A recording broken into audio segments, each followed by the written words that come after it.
கரும்பாட்டு ஆள் வேணாண்டான்ற நானு பொம்னாட்டி கரும்பாட்டாங்க ஜனத்துல கட்ட கட்டுது ஆள்ல ஒரு ஆள் வரான் அது கணக்கு பாத்துக்கலாம் அன்னைக்கே குடுத்துருங்க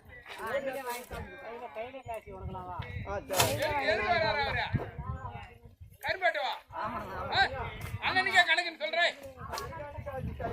அண்ணனுக்கு கையில வேணுமாங்க வா வா